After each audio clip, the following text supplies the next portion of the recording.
इन दिनों अमेरिका और तालिबान के बीच की जंग पूरे विश्व के सामने शांति के लिए एक बहुत बड़ा समस्या उत्पन्न हो चुका है।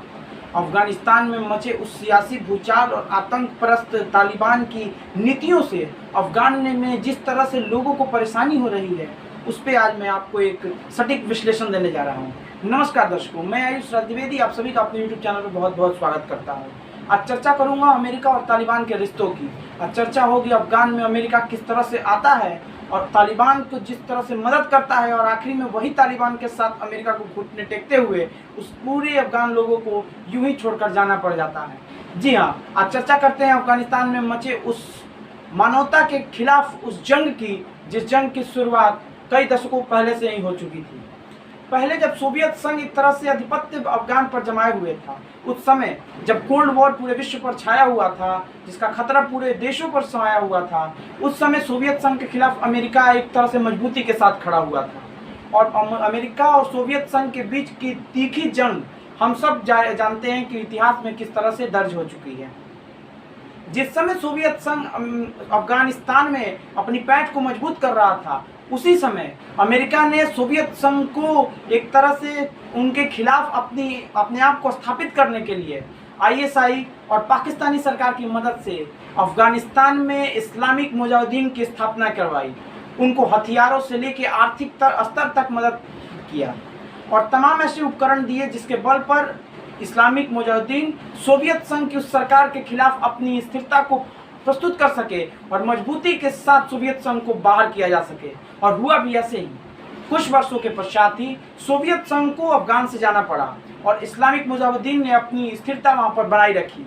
और कुछ वर्षों बाद उसी इस्लामिक मुजाहिदीन के एक छोटे से संगठन तालिबान, जो कि आगे चल के तालिबान बना, उसने अफगानिस्तान में अपनी मजबूती स्थापित कर ली। उस तालिबान को आगे चलकर अमेरिका ने भरपूर हथियारों का समर्थन दिया, पाकिस्तान का सपोर्ट प्राप्त हुआ, अमेरिका ने आर्थिक स्तर पर उनको मदद की। गौर कीजिएगा, उसी तालिबान का एक और शख्स था ओसामा बिन लादेन, जो आगे चलकर अमेरिका में वर्ल्ड ट्रेड सेंटर पर हमला करता है और बाद में अमेरिका ने उसे मार गिराया था। यूँ तो अमेरिका की कई तरह की कारस्तानियां हम सबके बीच रहती है कि अमेरिका जिसे स्थापित करता है, बाद में उसी के साथ उसका युद्ध हो जाता है और या तो वो जीत जाता है या फिर वो परास्त हो जाता है मैदान में। और अफगानिस्तान में भी यही हुआ। जिस तालिबान को और इन इस्लामिक मुजाहिदीन को अमेरिका ने अफगान में स्थापित कराया, मजबूती के साथ मदद की, आज वही तालिबान के साथ अमेरिका का युद्ध के हालात बने हुए हैं। पिछले 20 वर्षों से तालिबान और अमेरिका के बीच जिस तरह से अफगानिस्तान में युद्ध के हालात बने थे, आज जब 2021 में हम चर्चा कर रहे हैं, तो उस समय तालिबान ने पूरी तरह से अमेरिका को परास्त करते हुए अमेरिका को अफगान छोड़ने पर मजबूर कर दिया है। जिस अफगानिस्तान सरकार और अफगानिस्तान के लोगों की सुरक्षा की गारंटी अमेरिका ने अपने हाथों में ली थी, आज उन तमाम लोगों को छोड़कर अमेरिका अपने देश की ओर प्रस्थान कर चुका है।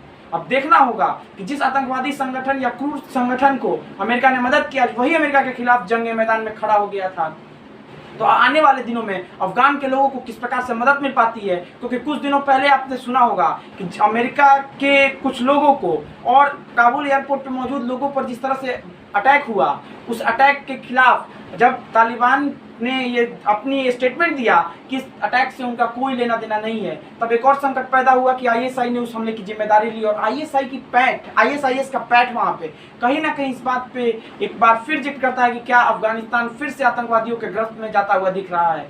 आज अब अमेरिका की तरफ से स्टेटमेंट आया है कि उस हमले के जो जिम्मेदार लोग थे उसको ड्रोन अटैक में मार दिया गया है। अब देखना होगा कि आने वाले दिनों में अमेरिका किस प्रकार से अफगानिस्तान के लोगों को अफगानिस्तान में शांति स्थापित करने के लिए महत्वपूर्ण भूमिका निभाता है, और तमाम देश जो शांति प्रिय देश हैं, वो आने वाले दिनों में अफगानिस्तान के लोगों के लिए क्या कार्य कर पाते हैं। आप सभी का हमारे साथ जुड़ने के लिए बहुत बहुत धन्यवाद। हमारे चैनल को लाइक कीजिए, सब्सक्राइब कीजिए, बेल आइकन को दबाइए ताकि जो भी नए वीडियोस हो उसके नोटिफिकेशन आप तक जल्द से जल्द पहुंच सके। बहुत बहुत धन्यवाद।